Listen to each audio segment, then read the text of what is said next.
Hi, and welcome back to our latest interview. I'm here today with Jesús Castro Balbi, who is director and professor of the Bobby Bailey School of Music at Kennesaw State University. He's also an alum of the Yale School of Music, class of 1999. Thank you for joining us today. Thank you.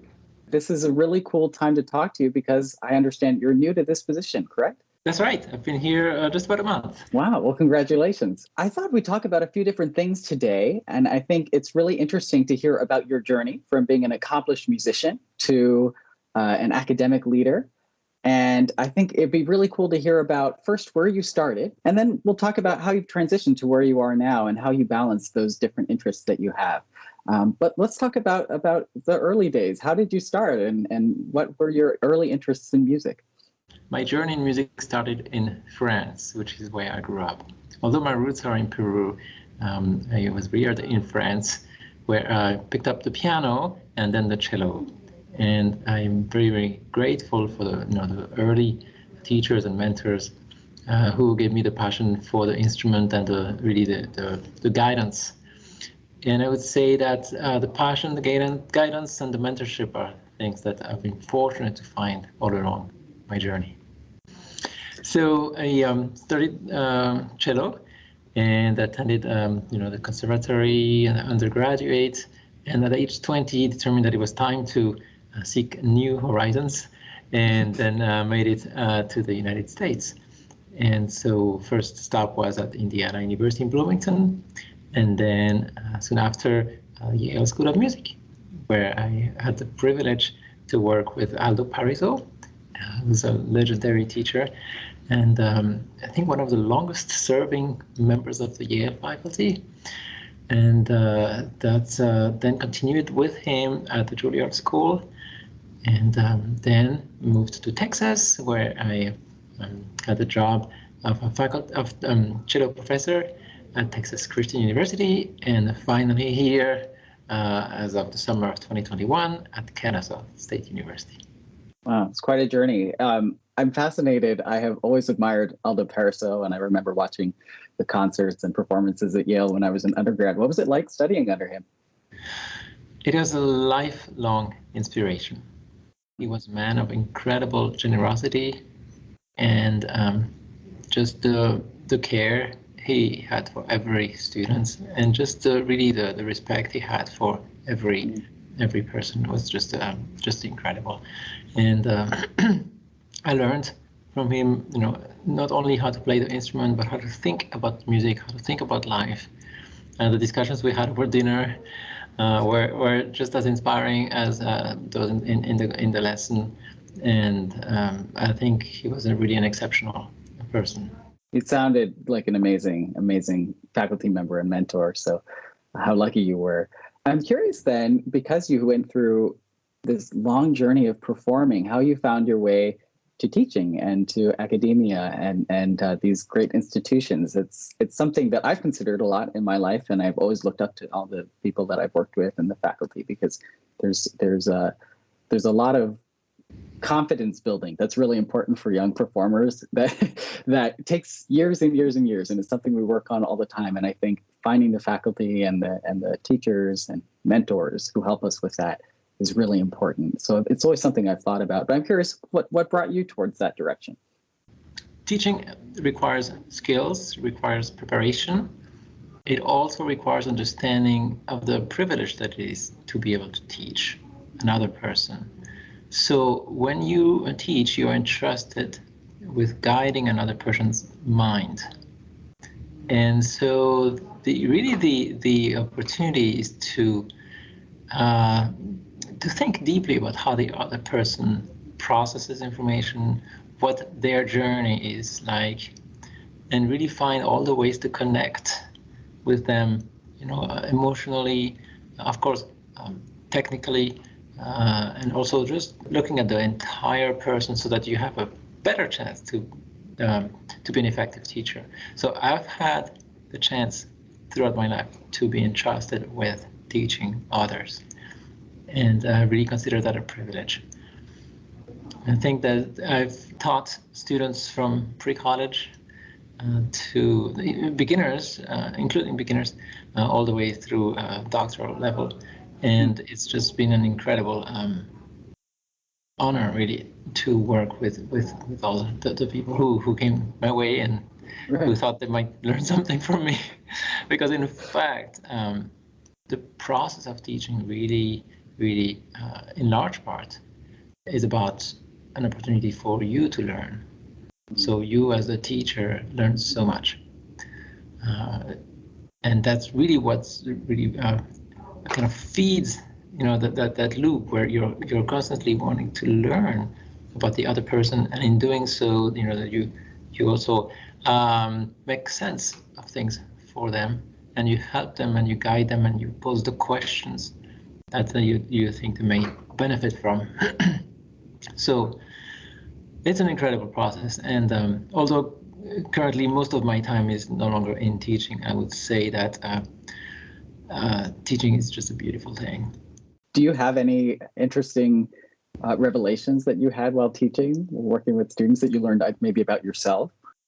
Well, not only the opportunity to explain something means that you can really understand it on a different level, but so many times I have had, almost a revelation where I thought I was teaching someone how to hold the bow, right? And then it turns out that really what the question was on a deeper level. So it could have been that the person needed to understand their relation with sound. Or it could be that we ended up talking about what really motivated the other person, into the playing the music.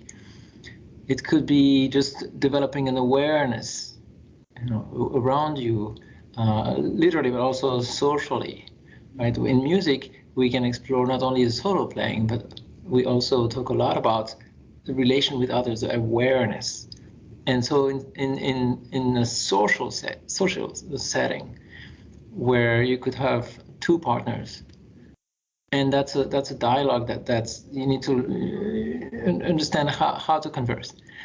And then you can have 3, 4, 5, maybe 6 people, conversing in real time. And that is an incredible opportunity, which you don't find in many other places in society. Where do you find 6 people who can talk about one thing at the same time? It just, if not for music. So that's really a dimension that is fascinating. I think, once we start thinking about music and the way it connects us to others. Yes. And then naturally, if you look beyond the stage, then there is the audience. You learn how to sense the audience. You send energies to the audience, and they do send something back to you. And I think we've missed that a lot in this past month. But for a performer, the value of performing resides very much there too, is in the quality of the feedback, which is not spoken. It's just something that you sense. And so again, it goes to awareness of others right next to you, awareness of others, in the large hall, and that response. And so before they clap or don't clap or anything, you really have an incredible feeling for the reception and so on, and that's motivating. So if I'm hearing you right, to answer a simple question like how to hold a bow, or as an instrument, as a musician, a singer myself, how to breathe, right? It's not just about the technique of it, but it's about the why of it and the awareness of who you're doing it for and with, and the response that you get from it. Yeah, I like how you put it. That's very good. And then also to understand that music making is really about expressing yourself. And to do that, it's about understanding what your voice is, and therefore, on the deepest level, is understanding who you are. And that's where, as a teacher of music, you have that opportunity to guide the other person, along a small part of that fundamental journey that we all go through, right? Yes. That's beautiful. It must be very hard work. I think it's something I'm not personally ready for, but I admire in all the teachers I've worked with. And maybe someday I'll do that too. So I'm curious then how you found your way from being a musician to teaching, and now you're in academia, right? And you're running a program. What was that like? How did you make that journey? But wait, Michael, those are not separate pursuits. Okay. That's what I was getting at. They seem maybe on the outside as very different, but I figured that you might say that they're all pretty similar. They're all tied together. I'm sure you know this, but the practice informs your teaching. Mm-hmm. And so there is a complete integration of your what you bring into the classroom is based on your experience on the stage. And then when you're teaching, you also, because you're centered on the student, then you also start thinking, as I said earlier, about the student's own journey. And that's where you can make that connection between the two. Now, as an administrator, it's simply the same on a different scale, because now I don't have, be it, a dozen students or so. Now I feel that every student in the school, I need to understand, is the school set up so as to foster their growth, right? Is everything aligned? Does the faculty have what they need? Are we thinking ahead in terms of processes, in terms of curriculum, in terms of extracurriculars, in terms of experiences, performance? We have a part of what we do as a school is also presenting, so it's public facing, and that's where we learn so much too. We learn by doing. Mm-hmm.